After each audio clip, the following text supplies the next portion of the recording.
to interview the most amazing person I ever met, the most influential person in my life. Living at Trump World Tower, I met a lot of interesting people. I met Donald Trump. I met Steve Harvey, Derek Jeter. But Yes, you were number one. You were the most amazing because thank you.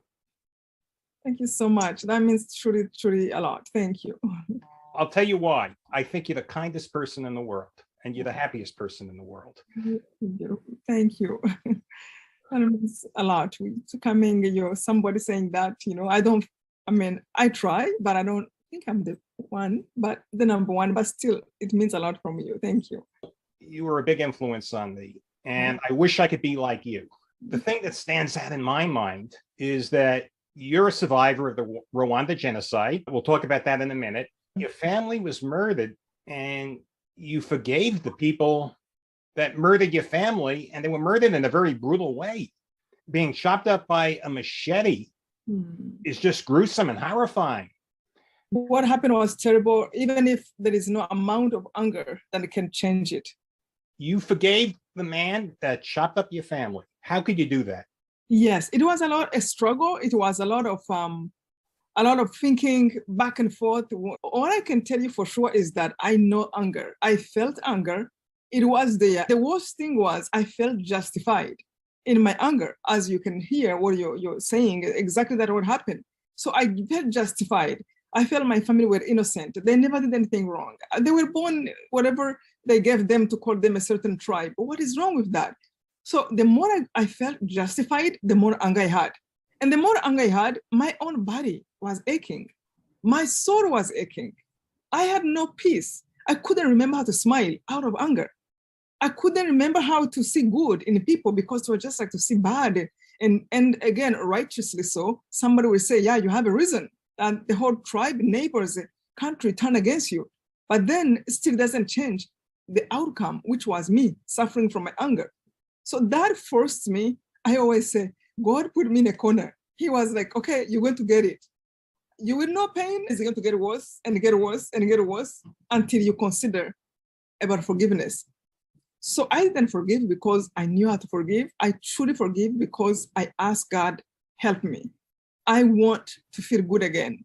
I want to see good in people. I want to understand the things you say in the Bible.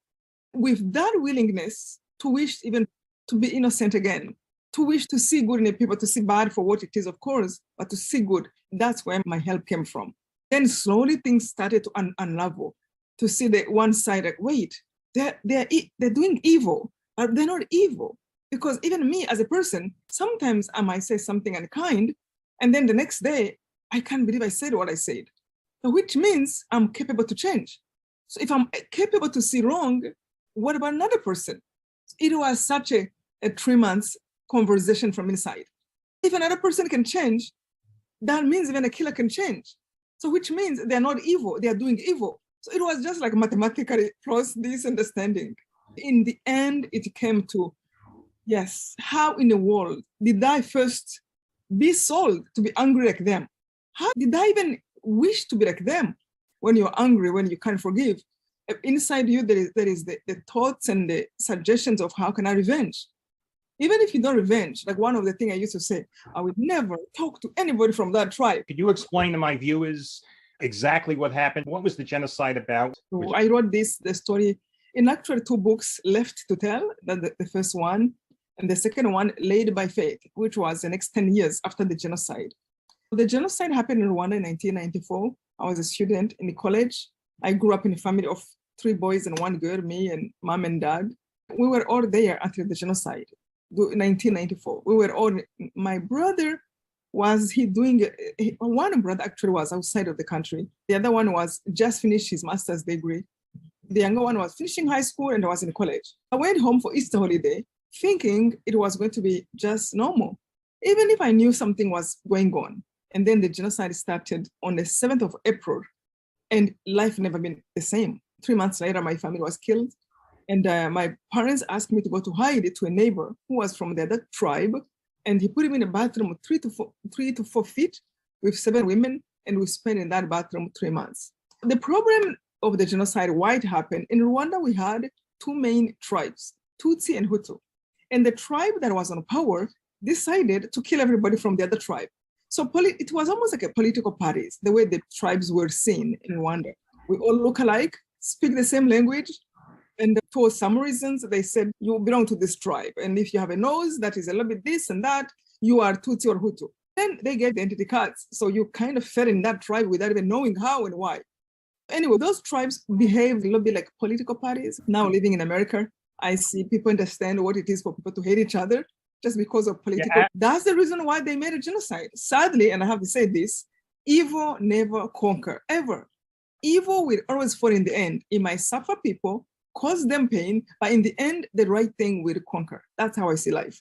So anyway, they caused the genocide, say, let's kill everyone from that tribe, from babies. So during the 3 months I was hiding, with a rosary my father had given me, that's what he gave me when we were separating. And that's what I held on to for 3 months.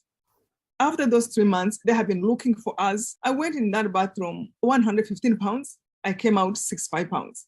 I was bones. So for the 3 months, they were killing every one of my tribe, wherever they were hiding. Those who run to churches, they even destroyed churches. And the leaders of the country, they were on radio saying, well, we are going to live in a paradise because we're eliminating our enemies. And part of me, I'm like, no, it doesn't happen that way. You can't hurt another human being, innocent person, and think that you're going to have a good life. It doesn't happen that way. Why? They can't see it because they are blinded. Blinded by what? By hatred, by selfishness, by anger.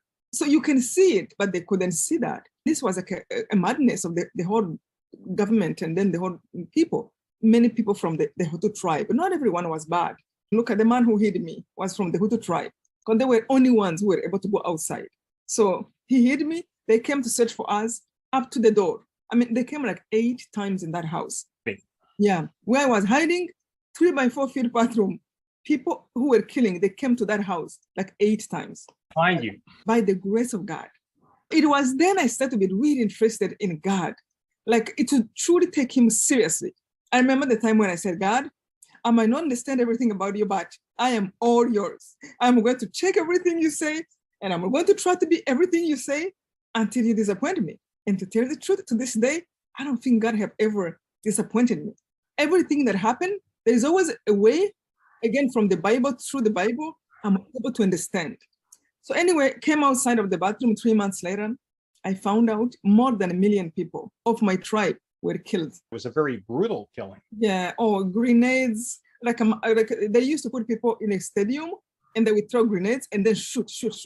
Then they would go in for those who were surviving and cut them with machetes. Horrible. I mean, they tortured Tutsis. They used to cut their legs and just come to see if they're dying slowly. It was worst evil that you can. And now, of course, they have lost. How many of your family was killed? 98% of my whole family, including extended family, were killed. Your immediate family, if I remember from your book, was chopped up by a machete.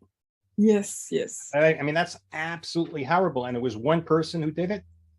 One person, he had a group he put together because he was a man of power. He put a group that was looking for me that went and killed my mom and went and killed my brother.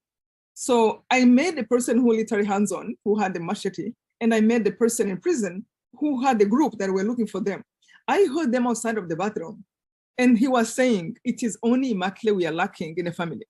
He was looking for me because they took everything from my home. They were looking to make sure no one will survive. Another person outside of the bathroom, he said, he killed 400 by machete. And he said, I'm looking for Immaculate to make the 400. No, 399. You must have been really scared. It was so scary. So you forgave the man who really was responsible for chopping up your family in a gruesome way.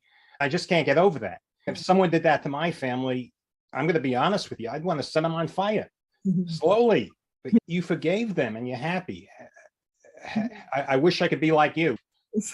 I wish to God I could be like you. I admire you. You're just so kind and you're happy. Again, I believe in God. I believe in the grace of God. I truly think that with forgiveness came the gift of the joy. There's so much division right now in the United States of America.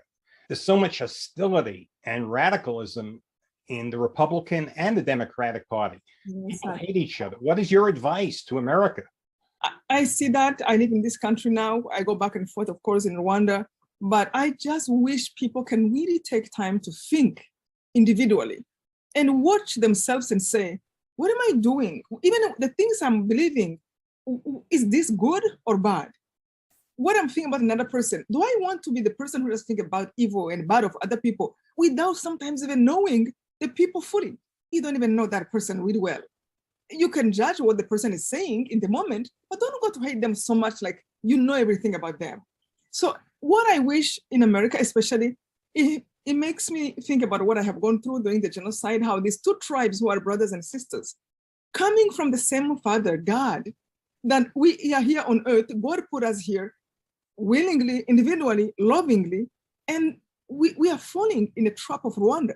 We are falling in the trap of the devil that makes us look at ourselves like, oh, look at you, you different, hurt each other.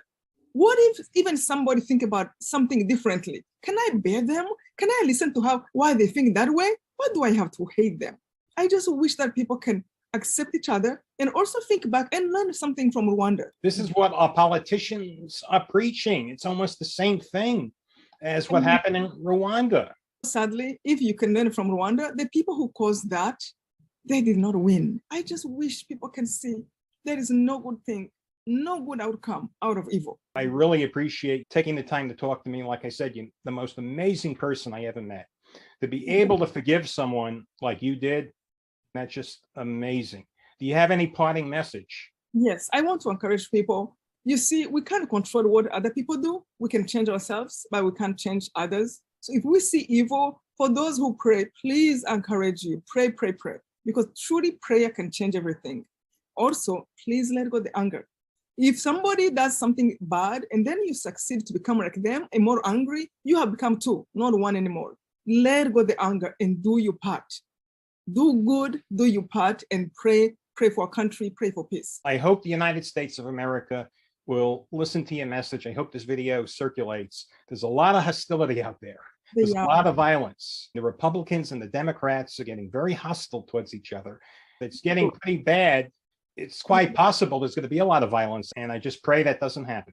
I love this beautiful country, and I hope people can really just turn around and love one another. Immaculate, that was really beautiful. Thank you so much for agreeing to